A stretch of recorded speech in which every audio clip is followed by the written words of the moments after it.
Assalamualaikum warahmatullahi wabarakatuh. Berjumpa lagi bersama saya Dr. Galuh Suryandari dalam perkuliahan mengenai strategi belajar dan persiapan ujian dalam pendidikan kedokteran.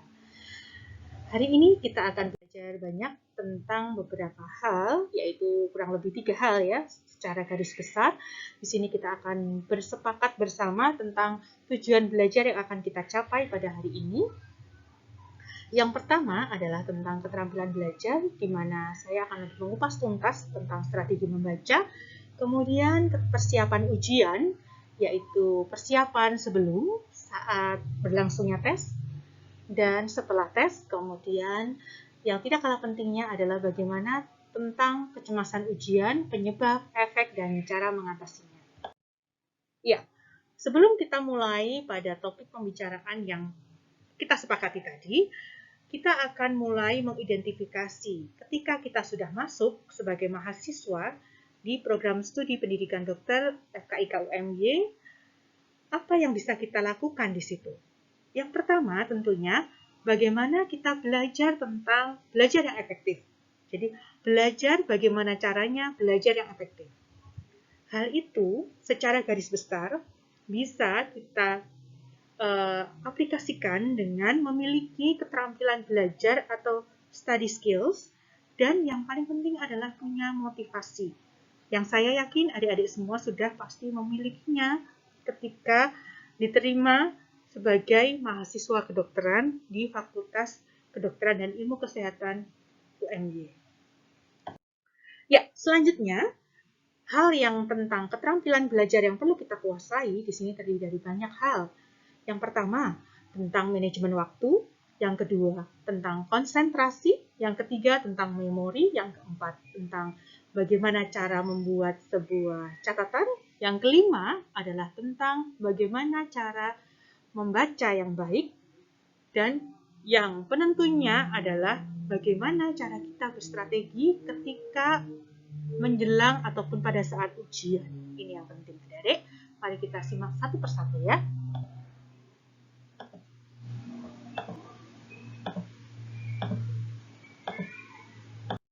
Oke, ya kita masuk pada bagaimana cara atau strategi belajar. Kita lihat dulu slide ini, menarik bukan? Jadi di sini ada 2 orang atau 2 kelompok ya, kalau yang satunya lebih dari satu. Yang satu membaca dengan sangat gembira, beberapa orang tersebut, dan yang satu lagi semacam ada ketegangan atau beban ketika membaca. Kira-kira adik termasuk yang mana ini ya?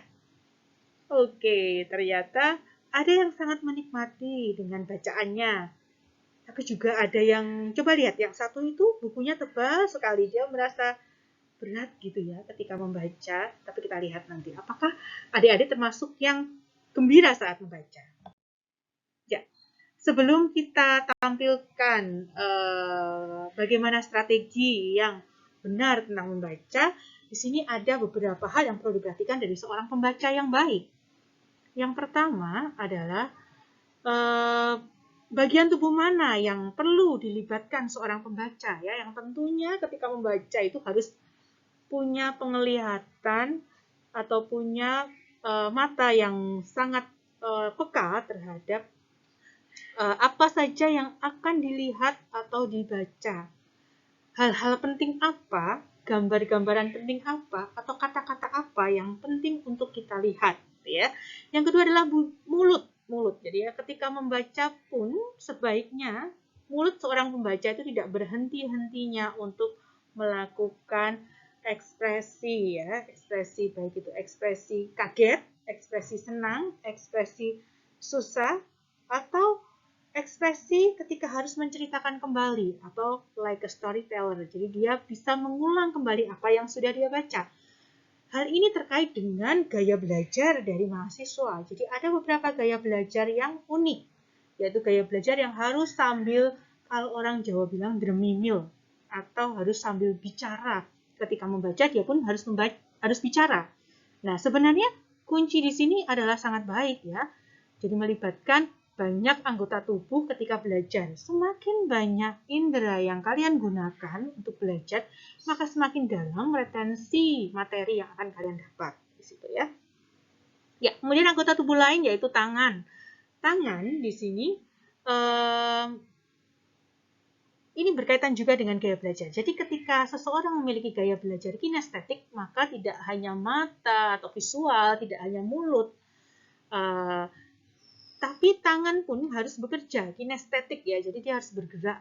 Ketika membaca, maka pembaca yang baik itu dia bisa membuat suatu ringkasan, mencatat apa yang penting untuk diingat kembali atau dijadikan kata kunci ya. Kemudian selanjutnya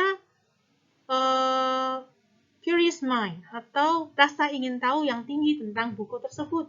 Jadi ketika memilih buku, membaca buku, kita harus sudah punya semacam catatan apa yang akan kita ingin tahu tentang hal tersebut.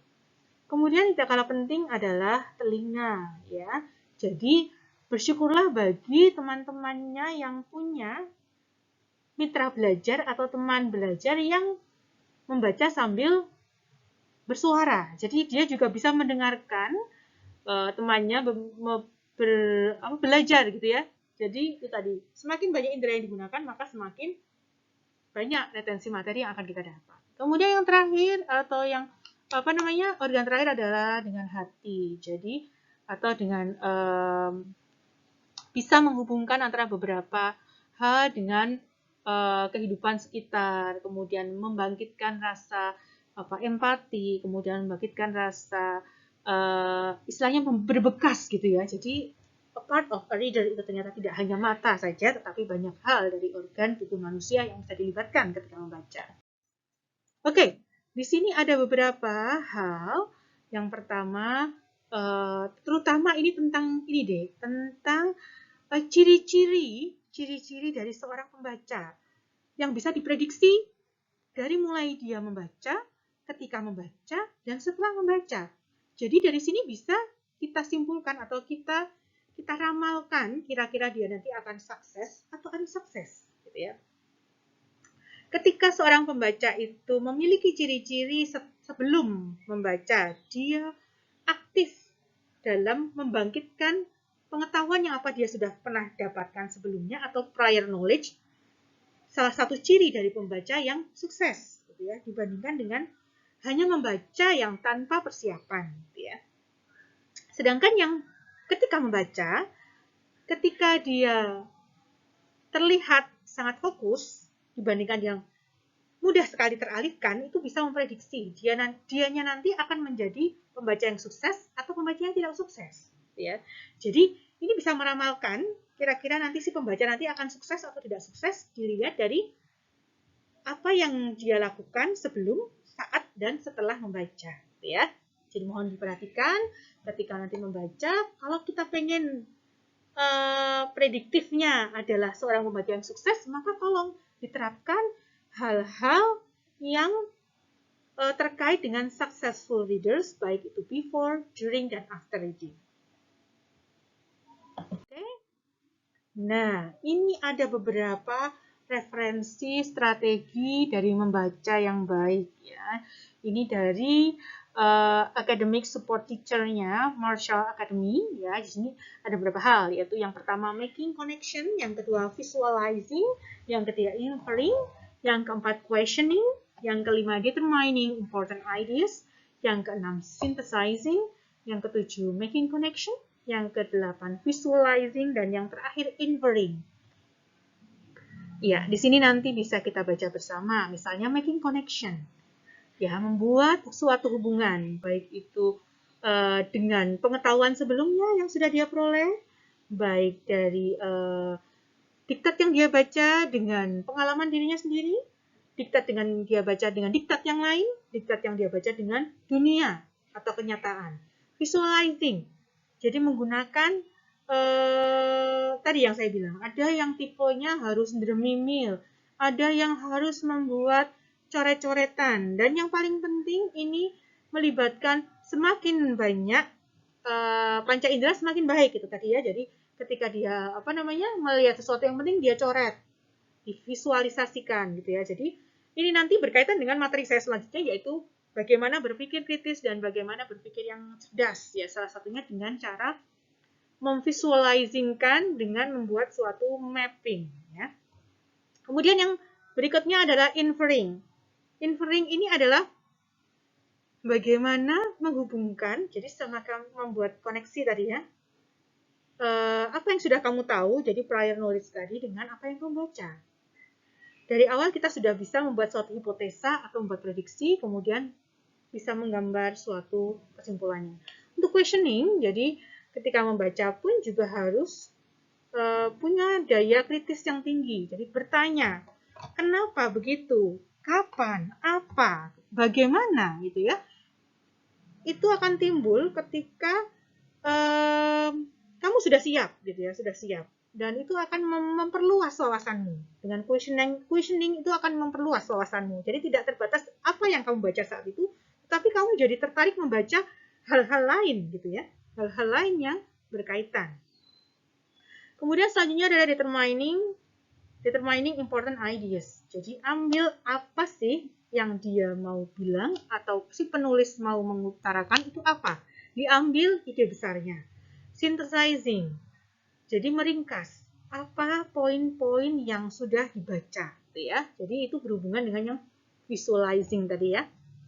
Kemudian making connection, jadi itu hubungannya ya, visualizing dan inferring, itu contohnya. Jadi misalnya making connection, is there a part of the story of peace that reminds you of something in your own life? Jadi menghubungkan dengan kehidupan dia sebelumnya, prior knowledge-nya dia. Untuk visualizing, what is image or picture did you see? Jadi harus nanya, apa gambaran yang kamu lihat di situ? Kemudian inferring, can you show me a place in the text where you found yourself making an inference? Jadi dicari bagian teks yang mana yang membuat kamu bisa menghubungkan, gitu ya. Ya, slide selanjutnya ya. Ini adalah strategi membaca yang lain yang sering disingkat atau sering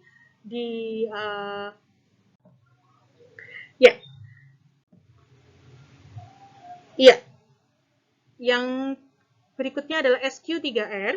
SQ3R ini meliputi survei, kemudian question, kemudian read dulu, kemudian di recall, baru di review. Seperti itu. Kita bahas satu persatu. Untuk survei. Survei itu adalah bagaimana mengoverview isi dengan cara scanning judul, subjudul, abstrak, ringkasan. Jadi kamu membaca apa nih? Kamu cari dulu di daftar pustaka. Judulnya apa, subjudulnya apa, abstraknya apa, kemudian ringkasannya apa, sehingga bisa mendapatkan informasi dari isi pokok suatu topik. Selanjutnya adalah question. Question ini, jadi ketika kamu membaca, ini kamu bisa mempersiapkan, ya, mempersiapkan pertanyaan yang akan dicari. Ya, pertanyaannya akan dicari jawabannya, kemudian baca pertanyaannya setelah selesai membaca, buatlah pertanyaan terhadap judul bacaan, dan buatlah daftar pertanyaan. Jadi sebelum menulis, setelah kamu melakukan survei, kamu buat daftar pertanyaan. Kira-kira apa yang mau saya tanyakan, kemudian nanti kamu cek di dalam teks tersebut, pertanyaan saya jawabannya apa. Jadi itu akan lebih menarik ketika membaca. R1, read. Ya, jadi dibaca sesuai surveinya tadi. Judulnya apa, abstraknya apa, ringkasannya apa. Ya. Kemudian dipahami. Yang sulit diperlambat, kemudian dibaca lagi ulang. Ya. Kadang tidak perlu mencari arti dari setiap istilah yang sulit. Setelah membaca lanjut, maka istilah tersebut dapat dimengerti. Ya. Jadi tidak perlu stuck berlama-lama di tempat yang sulit. Karena nanti dengan membaca lagi, di tahap-tahap berikutnya akan terjawab seperti itu. Oke. Kemudian di read ini juga, kamu membaca kedua kalinya, yaitu inti setiap paragraf, mencari detail yang penting, kemudian menulis catatan dan bahasa sendiri, kemudian digarisbawahi poin-poin penting lainnya. Oke, kemudian recall, bukunya ditutup, kemudian buatlah catatan. Jadi setelah membaca tadi, saya membaca, saya sudah bertanya, saya mendapat jawabannya, saya tulis lagi hal-hal yang sudah saya ingat apa, gitu ya. Jadi diulang-ulang terus sehingga retensi menjadi lebih baik. Kemudian yang ketiga adalah review. Pada akhir belajar, cek kembali akurasi catatan dengan bacaan asli. Jadi apa yang sudah kamu recall, tadi kamu cek lagi dengan membaca ulang, gitu ya. Lakukan kembali, mengingat-ingat. Jadi hal ini harus dilakukan jauh-jauh hari sebelum ujian, jadi ya. Jadi ketika kamu setelah mendapatkan perkuliahan saya, kemudian kamu baca lagi, atau sebelum membaca kuliah saya, kamu baca tentang apa sih strategi belajar, apa sih yang perlu dipersiapkan, setelah itu kamu review ya.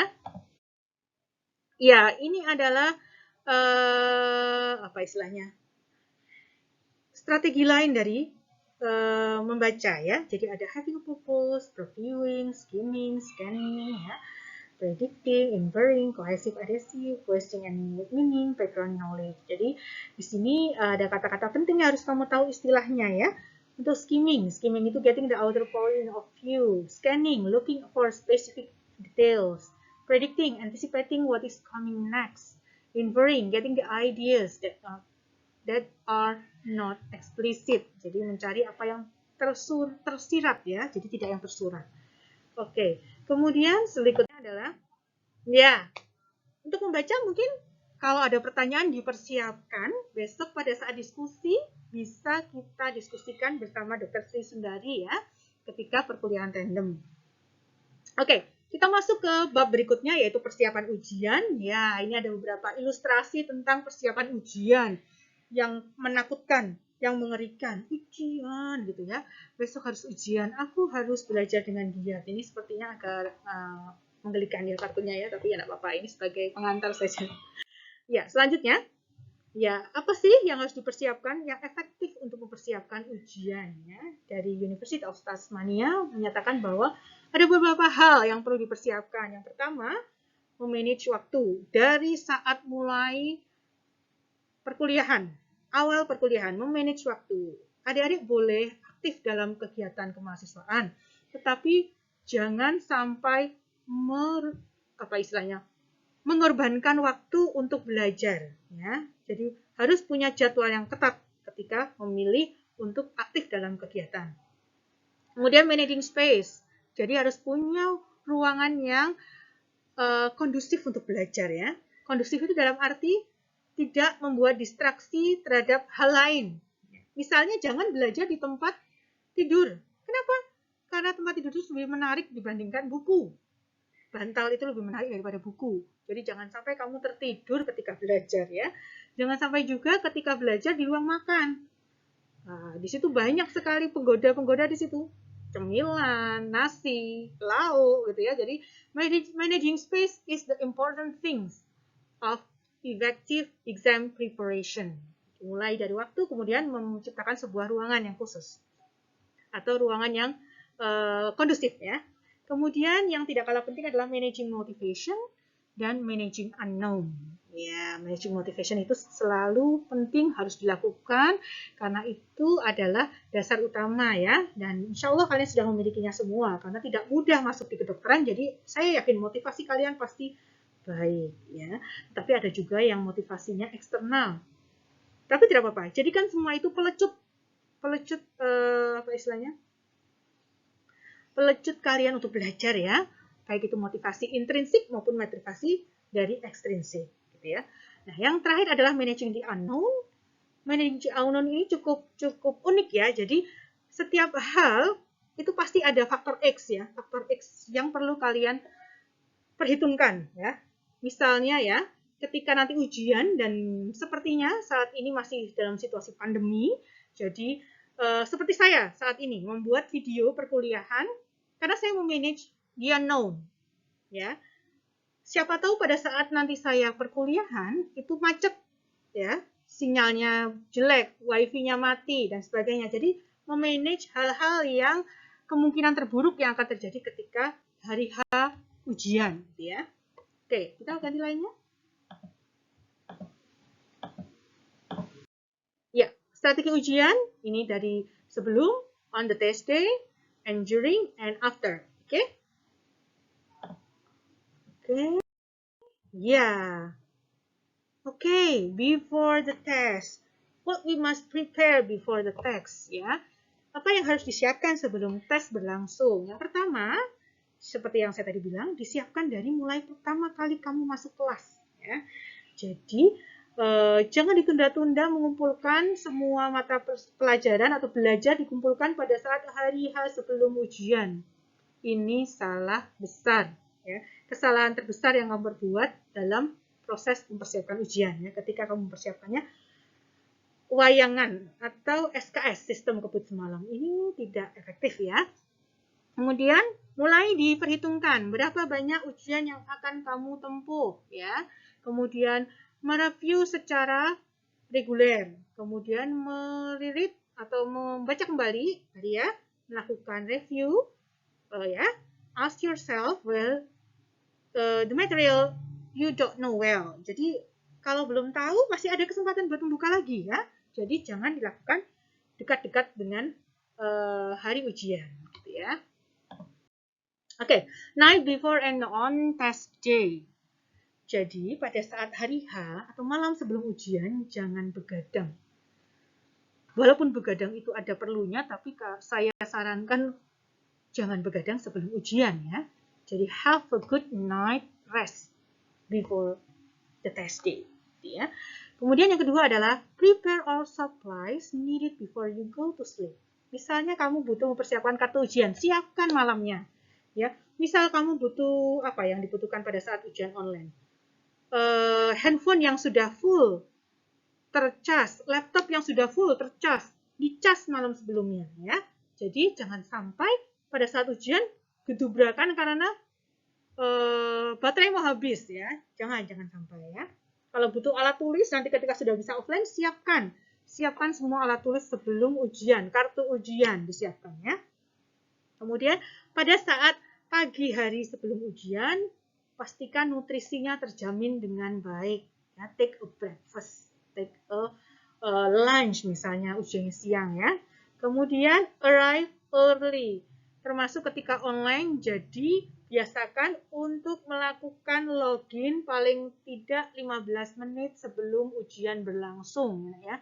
Mengantisipasi jangan-jangan nanti unknown-nya pada saat ujian mati atau error atau penuh. Nah, ini kadang-kadang servernya padat sehingga yang masuk menjelang atau pada saat detik-detik sebelum 1 detik, 2 detik, 3 detik sebelum ujian sudah kesulitan ya.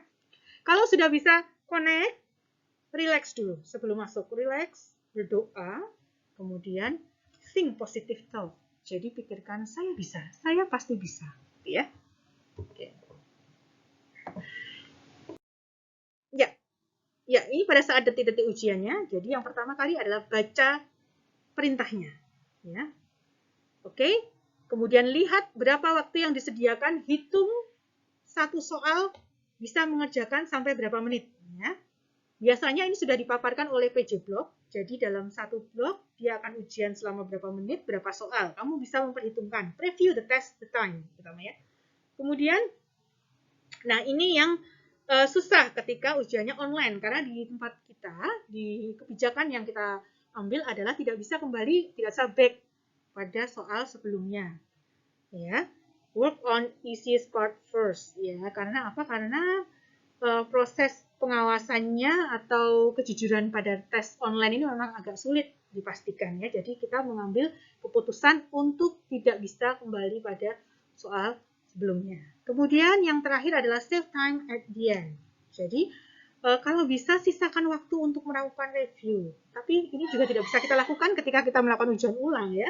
Karena kita tidak bisa kembali ke soal-soal yang sebelumnya gitu ya. Okay, if the instruction review in the exam. Oke, sepertinya ini after the test ya. Ya, betul, after the test. Jadi ketika nanti akan ada review, terutama ini adalah pada saat ujian skill lab ya, Dek. Jadi skill lab itu akan dilangsungkan di akhir semester. Jadi nanti sebelum semesteran, sebelum OSCE semesteran nanti akan ada review. Manfaatkan sebaik mungkin ya. Tetapi ini after the test ya. Jadi ketika nanti sudah selesai, ada pembahasan, misalnya ada pembahasan, tapi tempat kita sepertinya tidak ada pembahasan. Jadi tolong disimak dengan baik-baik, kemudian menentukan area mana yang kamu ingat-ingat kembali, mana sih yang saya lemah tadi waktu saat ujian ya. Jadi kemudian dicari jawabannya, kemudian diingat-ingat terus sehingga nanti kalau ujian nanti diulangi lagi, ada ulangan ujian itu sudah bisa. Kemudian analyze your test result, nanti ini juga perlu dicocokkan ya dengan hasil yang terlihat nantinya. Kemudian yang terakhir ada learn from your mistake. Jadi belajar dari kesalahan. Jadi kalau udah salah jangan diulang lagi gitu ya. Ya, masuk pada tes anxiety atau kecemasan pada saat tes ya. Kecemasan yang berlebihan. Jadi sebenarnya kalau tidak berlebihan ini normal ya. Orang cemas mau ujian itu normal. Cuma kalau dia too much anxiety itu yang disebut tidak normal. Ya. Nervous, anxiety 20% mengalaminya. Kita pasti sekulkulnya kita ya, itu pasti pernah ada pengalaman tentang cemas saat mau ujian ya. Iya. Sebenarnya cemas saat mau ujian itu juga memicu kalian untuk bisa belajar dengan baik ya. Oke, dan tetap memicu kalian untuk tetap bermotivasi. Iya. Ya, selanjutnya iya. Apa sih yang menyebabkan atau membuat kita jadi berlebihan cemasnya? Yang pertama karena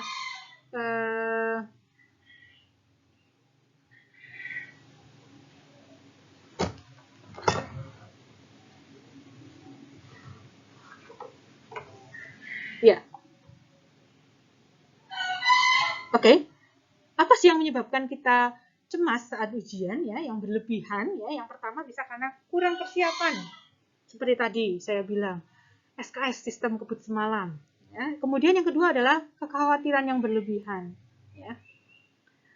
Lack of preparation, jadi ada cramming the night before the exam. SKS tadi, kemudian poor time management, failure to organize text information, dan yang terakhir poor study habits. Jadi habits ini yang perlu diperbaiki ya.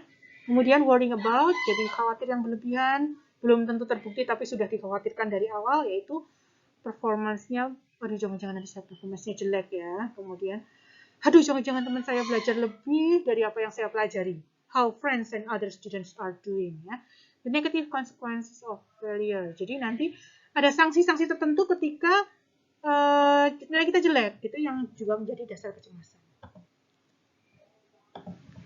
Oke, selanjutnya. Apa sih yang efeknya ketika kita cemas ya? Ternyata nggak bagus nih efek cemas ya. Karena apa? Dengan cemas itu, dia bisa mengakibatkan banyak hal. Ya, dengan kegugupan itu atau nervousness itu, yang paling gawat adalah mental block. Apa itu mental block? Mental block adalah kesulitan ketika mengorganizing pikiran kita, mengatur atau merangkai. Jadi apa yang sudah kita tata semalam hilang semua, blank ya. Sulit untuk konsentrasi, sehingga apa yang terjadi pada saat ujian kita nggak ingat, tetapi kita ingatnya setelah ujian selesai lah. Kan percuma kalau seperti itu ya. Oke, sebegitu besarnya proses atau efek dari sebuah kecemasan. Ya, sekarang ini yang penting ya, bagaimana cara mereduksi tes anxiety. Yang pertama, punya strategi belajar yang baik, studi teknik yang baik, seperti yang sudah saya ajarkan di awal. Kemudian harus memaintain positive attitude, ya, apa istilahnya, kebiasaan atau tingkah laku yang baik ketika belajar. Kemudian well rested and well fed, ya, jadi harus punya cukup istirahat, cukup makan, cukup minum, cukup tidur. Nah, tadi ya. Kemudian stay relax. Jadi diharapkan bisa tetap relax saat ujian ya. I can do this. Jadi punya pikiran positif di situ. Kemudian follow a plan for taking test. Jadi sudah punya tujuan, sudah punya rencana gitu ya. Don't worry about other students. Jadi worrying tadi diabaikan saja. Don't worry gitu ya. I can do this ya. Once you finish the test and hand it, forget about it temporarily. Boleh forget tapi temporarily. Habis itu direview lagi apa yang kurang, apa yang belum berhasil dijawab. Kemudian yang terakhir, when the graded test is returned to you, analyze to see. Ya, mohon maaf, ada gangguan sedikit. Nah, kita lanjutkan. Jadi tentang apa yang harus kamu lakukan untuk mengurangi kecemasan, ya. Ketika nilai itu sudah dikembalikan ke kamu atau ke kalian, dianalisa lagi apa yang harus saya lakukan lebih baik ya. Jadi nanti ketika ada kesempatan mengulang atau remediasi, nanti perlu diingat lagi apa kemarin kesalahannya, perlu dipelajari lagi sehingga tidak menciptakan kecemasan pada saat remediasi ya. Ya, di akhir kata, ya, pada akhirnya kalian tetap harus berlaku kalem. Kalem itu apa ya? Tenang ya, harus tenang dan menikmati ujiannya. Ujian itu dinikmati, bukan dijadikan sebagai beban. Ya.